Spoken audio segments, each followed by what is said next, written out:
Okay, welcome to the video for the Cisco Packet Tracer. Today we're going to talk about Internet of Things and also the application of Internet of Things and automation. We all know that the world is becoming automated and the role of AI in it is huge.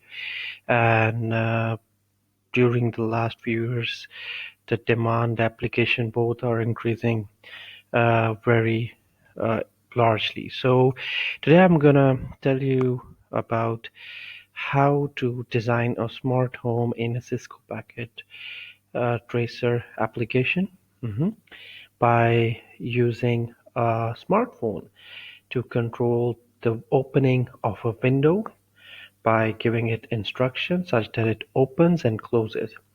And in addition to that, it can be used to control also the fan, the speed of the fan, whether it's low or high. So let's get started with it. You have the window open in front of me. I will demonstrate and at the same time I'll explain to you such that you can get a good overview of how easy things are and how you can arrange the information and display it by making the connections and configuration. So let's get started. As you can see, my first step will be to choose the home gateway, and for that I'll just go to the devices. There you go, wireless devices. So I just put it here. As you can see now I've placed it. My other step will be to choose the smart home devices, appliances that I'm going to have in the smart home. So as I told you, it's fan, and the other one is door. hmm Sorry, window. So let's see if you can see here. There are a lot of icons here. So there's a home here. So that's the window, and that's the fan.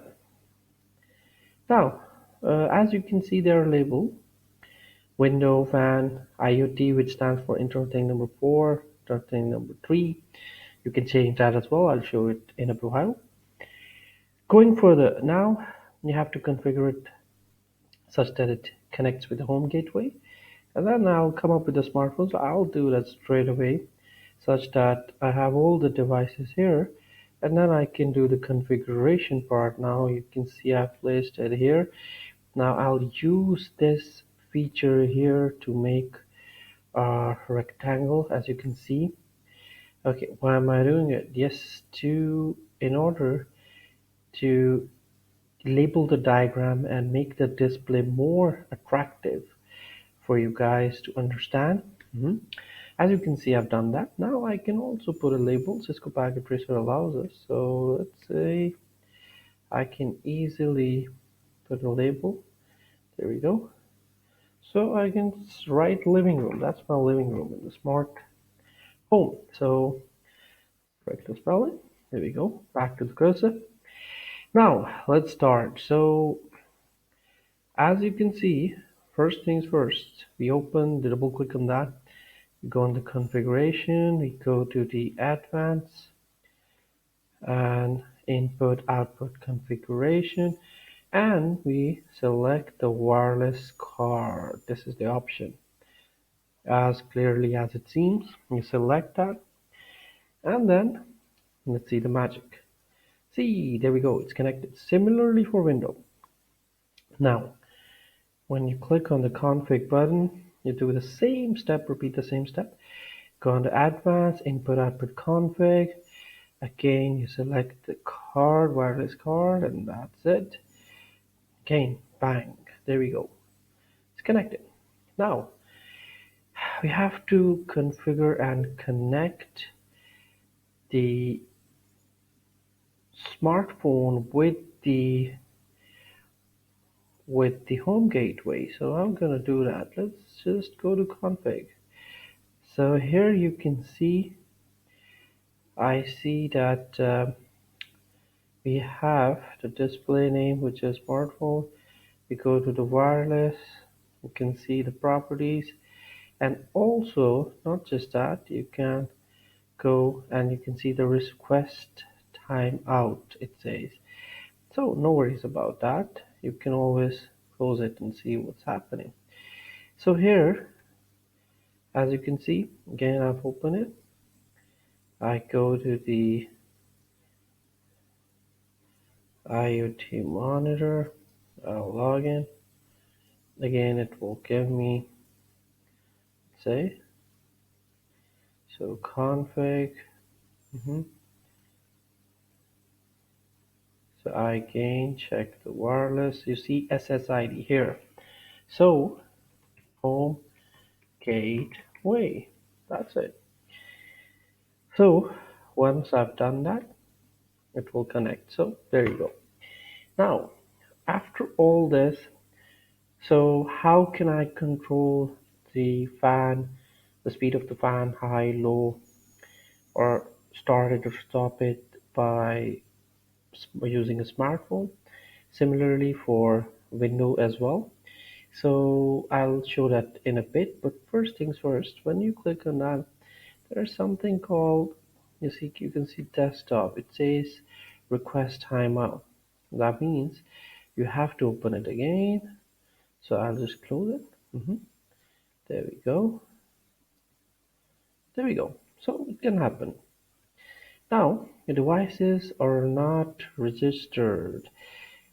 Why is the window and fan not showing? I'll show that in a bit because you have to register these devices on and configure it with the smartphone. So let's do that straight away. This is very simple as well. So go to the advanced config. Let's go down. So you can see have to can see that here showing everything fine. So here, yes, that's the thing, guys. Again, you got to play around a little bit with it, and then you'll see it will work out eventually. But you got to understand and get into it. So IoT server, I have to configure it with the server of input output, uh, Internet of Things server. So there we go. Once that's done, now let's click on see. It's added. So let's see now. Just put it here such that you can see how it happens. Another thing, see, now this is low speed. Hi, I'm controlling it through my smartphone. Similarly for the, let me get this a bit more compatible. There we go. Similarly, if I wanna open the window, see, close, open. Isn't it fantastic, guys? Yes. So as you saw, with a bit of back and forth, sometimes you gotta understand and get a grip on the things and understand the configuration part. So it works. And also the display name, something I want to tell you here, you can also, instead of IoT4, so what you can do is, you can go on the config and you can change the display name. Yay. So I can put ceiling fan here. Okay, there we go. So it has changed. Similarly, I can put here the display name smart home, or let's say smart window, or I guess window is fine as well. So stuff like that you can also do, and similarly here. So you saw that it was not that difficult. I hope you enjoyed the video.